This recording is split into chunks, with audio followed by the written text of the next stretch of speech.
بسم اللہ الرحمن الرحیم۔ السلام علیکم رحمۃ اللہ وبرکاتہ۔ بہت دنوں کی بات ہے، کسی ملک میں ایک بادشاہ تھا۔ اس کی صرف ایک لڑکی تھی۔ بادشاہ اور ملکہ اس سے بڑی محبت کرتے تھے، اس کی ہر خواہش پوری کرتے اور ہر وقت اس کے ناز برداری میں لگے رہتے تھے۔ شہزادی بہت خوبصورت تھی۔ ایک دن وہ اپنے باغ میں ٹہل رہی تھی کہ یکایک غائب ہو گئی۔ محل میں کوہرام مچ گیا، ملازم اور باندیوں میں ہلچل پڑ گئی۔ ملازم اپنے حواس کھو بیٹھے، ہر جگہ اسے تلاش کیا، مگر شہزادی کا کچھ پتہ نہ چلا۔ بادشاہ اور ملکہ کا مارے غم کے برا حال تھا۔ وہ ان کی اکلوتی اولاد تھی اور محل کی رونق تھی۔ ملکہ کو تو ایسے چپ لگ گئی تھی کہ وہ بت بن کر رہ گئی تھی۔ آخر بادشاہ نے ملک بھر میں اعلان کرا دیا کہ جو کوئی شہزادی کو ڈھونڈ کر لائے گا اس سے شہزادی کی شادی کر دی جائے گی۔ ملک بھر کے لوگوں نے اعلان سنا۔ بہت سے فوجی افسر، شہزادے، سوداگروں کے بیٹے، امیروں کے لڑکے اپنی قسمت آزمانے کے لیے نکل کھڑے ہوئے۔ ہر شخص کی خواہش تھی کہ وہ شہزادی کو ڈھونڈنے نکلے تاکہ اس سے شادی کر سکے۔ شہزادی اتنی ہی خوبصورت تھی کہ ہر شخص اس سے شادی کرنا چاہتا تھا۔ یہ سب دور دراز کے ملکوں تک گئے، جنگلوں پھرے، مگر شہزادی کا کہیں پتہ نہ چلا۔ آخر تھک ہار کر بیٹھ گئے۔ بادشاہ کے محل کے قریب ایک غریب لکڑہارا تھا۔ اس کا صرف ایک لڑکا تھا، اس کا نام حارث تھا۔ اس نے بھی شہزادی کو تلاش کرنے کا ارادہ کیا، مگر اپنے باپ کو اصل وجہ بتانے کے بجائے، ابا اب میں کافی بڑا ہو گیا ہوں، اب مجھے کمانا چاہیے، اس لیے میں چاہتا ہوں کہ کام کی تلاش میں نکلوں۔ باپ نے بیٹے کی طرف محبت سے دیکھا اور کہا، تمہیں روپے کی ضرورت ہوگی، مگر تمہارا باپ بڑا غریب ہے۔ روپے کے علاوہ تمہیں جس چیز کی ضرورت ہو میں دینے کو تیار ہوں۔ نہیں، مجھے صرف آپ کی دعاؤں کی ضرورت ہے، حارث نے کہا۔ اس نے اپنی ماں سے کہا کہ روٹی پکا دے تاکہ راستے میں اسے تکلیف نہ ہو۔ پراٹھے ایک رومال میں باندھ کر حارث روزگار کی تلاش میں روانہ ہو گیا۔ وہ چلتا گیا، میدانوں، جنگلوں، صحراؤں سے گزرتا ہوا وہ ایک چھوٹی سی پہاڑی پر پہنچا۔ اب وہ بہت تھک گیا تھا۔ اس نے سوچا کچھ کھا لوں۔ اس نے اپنا رومال کھولا اور کھانے لگا۔ ابھی اس نے کھانا شروع بھی نہ کیا تھا کہ ایک پستہ قد بوڑھا آ موجود ہوا۔ اس نے سرخ رنگ کی لمبی قبا پہن رکھی تھی، سر پر بڑا سا پگڑ بندھا ہوا تھا۔ وہ بڑا دبلا پتلا تھا، بھویں سفید ہو چکی تھیں اور وہ تھوڑا تھکا سا لگ رہا تھا۔ بیٹا، میں بہت بھوکا ہوں، مجھے بھی کچھ کھلاؤ، اس نے کہا اور بڑے میاں جھپٹ کر بیٹھ گئے۔ کھانا کھا چکنے کے بعد بڑے میاں نے حارث کا شکریہ ادا کیا اور چلتے چلتے کہا، بیٹے، یوں تو میں بہت بوڑھا ہو گیا ہوں، تم نے اس وقت میرا دل خوش کر دیا ہے۔ یاد رکھو، اگر کسی وقت تمہیں ضرورت ہو تو مجھے ضرور یاد کرنا، میں فوراً چلا آؤں گا۔ میرا نام سرخ پوش ہے۔ یہ کہہ کر بڑے میاں غائب ہو گئے۔ حارث پھر چل پڑا۔ شام ہوتے ہوتے وہ ایک کنویں پر پہنچا۔ بھوک پھر لگنے لگی تھی، یہاں پانی بھی میسر تھا۔ حارث نے سوچا، کھانا کھانے کے لیے یہ اچھی جگہ ہے۔ اس نے اپنا رومال کھولا، کھانے کا ارادہ ہی کر رہا تھا کہ ایک اور بوڑھا آدمی آ موجود ہوا۔ یہ بھی ننھا منا دبلا پتلا تھا، ویسی ہی سفید بھویں۔ اس نے ہرے رنگ کی قبا پہن رکھی تھی اور سر پر عجیب وضع کی پگڑی تھی۔ بیٹا، میں بھوک سے مارا جا رہا ہوں، کیا تم مجھے اپنے ساتھ شریک نہ کرو گے؟ بڑے میاں نے کہا۔ ضرور، حارث نے کہا اور بڑے میاں کو ساتھ بٹھا لیا۔ کھانا کھانے کے بعد دونوں نے کنویں کا میٹھا اور ٹھنڈا پانی پیا۔ اب بڑے میاں نے حارث کا شکریہ ادا کیا اور رخصت چاہی۔ جاتے وقت انہوں نے کہا، میں تمہارا یہ احسان کبھی نہ بھولوں گا۔ اگر تم پر کبھی برا وقت پڑے تو مجھے ضرور یاد کرنا۔ میرا نام سبز پوش ہے، بس میرا نام لے کر آواز دے دینا۔ یہ کہہ کر بڑے میاں اٹھ کھڑے ہوئے اور فوراً ہی نظروں سے اوجھل ہو گئے۔ حارث پھر چل پڑا۔ چل سو چل، وہ ایک درخت تک جا پہنچا۔ یہ بڑا گھنا اور سایہ دار درخت تھا۔ آس پاس دور دور تک سبزہ لہلہا رہا تھا۔ اس کی طبیعت خوش ہو گئی۔ وہ تھوڑا آرام کرنے کے لیے درخت کے سائے میں بیٹھا رہا۔ ابھی وہ بیٹھا ہی تھا کہ فاختاؤں کا ایک جھنڈ اڑتا ہوا وہاں پہنچا۔ اور حارث کے سر پر منڈلانے لگا۔ اوہو، یہ بھوکی ہیں، حارث نے دل میں سوچا۔ مجھ سے زیادہ روٹی کی انہیں ضرورت ہے۔ اس نے فوراً اپنا رومال کھولا، روٹی نکالی اور ان کے ٹکڑے ٹکڑے کرنے لگا۔ ننے ننے ریزے کر کے اس نے سامنے ہی ڈال دیے۔ فاختائیں زمین پر اتر آئیں اور حارث کے پاس آ کر بولی، تمہاری مہربانی کے لیے شکریہ، ہم سب بھوکے تھے، تم نے ہمیں کھانا کھلایا۔ اگر کبھی تمہیں ہماری مدد کی ضرورت ہو تو ہمیں ضرور یاد کرنا، ہم جہاں کہیں بھی ہوں تمہاری آواز سن لیں گے۔ یہ کہہ کر فاختائیں رخصت ہوئیں اور دوسری فاختاؤں کے ساتھ اڑ گئیں۔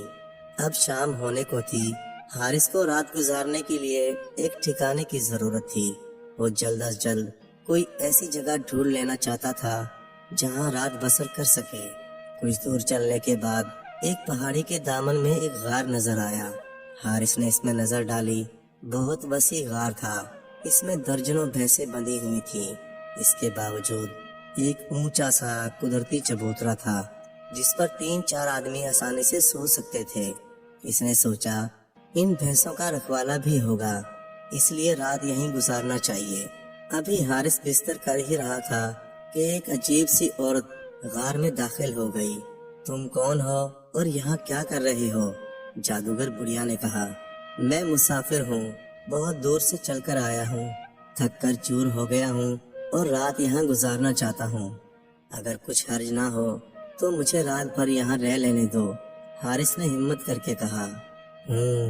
جادوگر بڑھیا نے کچھ سوچ کر کہا، تم صرف ایک شرط پر یہاں رات گزار سکتے ہو، اور وہ یہ کہ تم وعدہ کرو کہ صبح تم وہی کچھ کرو گے جو میں کہوں گی۔ ہاں یہ ٹھیک ہے، میں وعدہ کرتا ہوں، حارث نے بغیر سوچے سمجھے کہا۔ وہ تھکن سے چور تھا اور آرام کے علاوہ اسے کسی چیز سے دلچسپی نہیں تھی۔ بہرحال معاملہ طے ہو گیا اور جادوگر بڑھیا چلی گئی۔ دوسرے دن ابھی حارث جاگا ہی تھا کہ بڑھیا آ دھمکی اور بڑے تحکم سے بولی، یہاں سے جانے سے پہلے تمہیں ایک کام کرنا ہے۔ اس غار کو اچھی طرح صاف کر ڈالو، پھر بھینسوں کے آگے نیا چارہ ڈالو اور یہ سب کام میری واپسی تک کر ڈالو۔ اگر اس وقت تک کام ممکن نہ ہوا تو خیال رکھو میں تمہارا گلا گھونٹ ڈالوں گی۔ یہ کہہ کر جادوگر بڑھیا روانہ ہو گئی۔ اب حارث بڑا گھبرایا۔ منو چارہ زمین پر پڑا تھا، اس کی صفائی تو وہ 3 دن میں بھی نہیں کر سکتا تھا۔ اس نے خدا کا نام لے کر بیلچہ اٹھایا اور چارے میں گاڑ دیا۔ وہ زور لگاتا ہی رہا مگر بیلچہ ٹس سے مس نہ ہوا۔ وہ گھبرا گیا۔ اچانک اسے اپنے دوستوں کا خیال آیا اور اس نے ہانک لگائی، میاں سرخ پوش آؤ، مجھے تمہاری مدد کی ضرورت ہے۔ یکایک اس نے دیکھا کہ سرخ لباس والے بڑے میاں سامنے کھڑے ہیں۔ انہوں نے حارث کو ایک طرف ہٹایا اور کہا، چلو بیلچے اپنا کام کرو۔ بڑے میاں کے منہ سے یہ الفاظ نکلنے ہی تھے کہ بیلچے نے اپنا کام شروع کر دیا۔ تمام پرانا چارہ ایک طرف کر کے نیا چارہ بھینسوں کے آگے ڈال دیا گیا۔ چند منٹوں میں سارا کام بڑھیا کی مرضی کے مطابق ہو گیا۔ حارث نے سرخ پوش کا شکریہ ادا کیا اور بڑے میاں خوش خوش روانہ ہو گئے۔ سرخ پوش کے جانے کے تھوڑی دیر بعد ہی بڑھیا بھی آ گئی۔ اس نے دیکھا کہ سب کام بڑے سلیقے سے کیا گیا ہے۔ اس کی حیرت کی انتہا نہ رہی۔ اس نے کہا، میاں لڑکے، یہ کام تم خود سے ہرگز نہیں کر سکتے تھے، اس میں ضرور کوئی تمہارا شریک ہے، مگر خیر کوئی بات نہیں، کل پھر دیکھا جائے گا۔ یہ کہہ کر بڑھیا دروازے سے باہر نکل گئی۔ دوسرے دن صبح ہی صبح بڑھیا پھر آئی اور اس نے حارث سے کہا، یہ میرا گدا ہے، اس میں پر بھرے ہوئے ہیں، ان پروں کو باہر میدان میں لے جا کر دھوپ دو، لیکن خیال رکھو اگر اس میں سے ایک بھی پر کم ہوا تو تمہاری خیر نہیں، تم اپنی جان سے ہاتھ دھو بیٹھو گے۔ یہ کہہ کر جادوگر بڑھیا پھر غائب ہو گئی۔ یہ بڑا مشکل کام تھا۔ حارث ہمت کر کے اٹھا، گدا باہر میدان میں لے جا کر رکھا، گدے کا منہ کھولا اور پروں کو دھوپ میں رکھ دیا۔ ابھی اس نے پروں کو ڈھیر کیا ہی تھا کہ ہوا کا جھونکا آیا اور پروں کو اڑا لے گیا، ایک بھی پر باقی نہ بچا۔ اب تو حارث بہت گھبرایا۔ یا الہی، اب میں کیا کروں؟ اس برے وقت میں پھر اسے اپنے دوست یاد آئے۔ میاں سرخ پوش، بھائی سبز پوش، پیاری فاختاؤ، آؤ جلدی آؤ، مجھے تمہاری مدد کی ضرورت ہے۔ جیسے ہی حارث نے آواز لگائی، سرخ پوش، سبز پوش اور فاختائیں موجود ہوئیں۔ فاختاؤں نے بکھرے ہوئے پر چننا شروع کیے، وہ ایک ایک پر اٹھا لائیں۔ سبز پوش اور سرخ پوش نے انہیں گدے میں بھر دیا۔ پھر سبز پوش نے اس میں سے ایک پر نکال کر حارث کو دیا، اسے اپنے پاس رکھو، جب جادوگر بڑھیا کہے کہ اس میں ایک پر کم ہے تو یہ اس کے منہ پر مار دینا۔ سبز پوش نے کہا اور پھر وہ سب غائب ہو گئے۔ شام کے قریب جادوگر بڑھیا واپس آئی، اس کا گدھا بچھا ہوا تھا، وہ اس پر لوٹے مارتی رہی، ٹٹولتی رہی اور پھر بولی، میاں لڑکے، اس بار تم بچ کر نہیں جا سکتے، میں نے آخر تمہیں پکڑ ہی لیا، اس میں ایک پر کم ہے۔ یہ کہہ کر بڑھیا حارث کی طرف لپکی۔ حارث نے فوراً ہی جیب سے پر نکال کر اس کے منہ پر دے مارا۔ یہ لو تمہارا پر، حارث بولا۔ پر بڑھیا کے منہ پر لگنا تھا کہ وہ الٹ گئی۔ تھوڑی دیر میں اس کی حواس ٹھیک ہوئی تو بولی، میاں لڑکے، تم تنہا یہ کام ہرگز نہیں کر سکتے تھے، مگر خیر میں پھر دیکھوں گی، یہ کہا اور غائب ہو گئی۔ دوسری صبح بڑھیا پھر آ دھمکی اور حارث سے بولی، آج تم ان بھینسوں میں سے ایک کو ذبح کرو، اس کی کھال اتار دو اور اس کا ایک بڑا تھیلا تیار کرو، اس کے سینگوں سے چمچ بناؤ، پھر اس کا گوشت کاٹ کر پکانے کے لیے بوٹیاں بناؤ۔ میرے پاس 50 بھینسیں ہیں، ان میں سے ایک صحیح بھینس ذبح کرو۔ اگر تم یہ سب کر گزرے تو میں تمہیں جانے دوں گی اور انعام بھی دوں گی، 3 انعامات جو تم لینا چاہو۔ لیکن اگر تم میرے آنے تک کام مکمل نہ کر سکے یا غلط بھینس ذبح کر بیٹھے تو میں تمہیں چٹ کر جاؤں گی۔ یہ کہہ کر جادوگر بڑھیا وہاں سے چل دی۔ اب حارث پھر پریشان تھا۔ اس بار پھر اس نے سبز پوش، سرخ پوش کی ہانک لگائی۔ دونوں فوراً ہی موجود ہوئے۔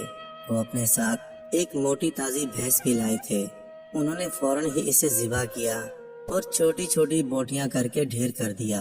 سبز پوش نے کھال اتار کر منٹوں میں تھیلا تیار کر دیا۔ سرخ پوش نے بھینس کے سینگوں سے چمچ تیار کر دیے۔ سب کچھ منٹوں میں تیار ہو گیا۔ حارث کی جان میں جان آئی، اس نے اطمینان کا سانس لیا۔ اب حارث نے انہیں بڑھیا کی شرط بتائی اور ان سے پوچھا، بتائیے میں بڑھیا سے کیا انعام طلب کروں؟ انہوں نے حارث سے کہا، اس بڑھیا سے کہنا، مجھے 3 چیزیں دے دو، وہ جو تمہارے بستر پر ہیں، وہ باکس تو تمہاری مسیری کے نیچے ہے اور وہ جو تمہاری مسیری کی دیوار کے پیچھے ہے۔ یہ رائے دے کر دونوں غائب ہو گئے۔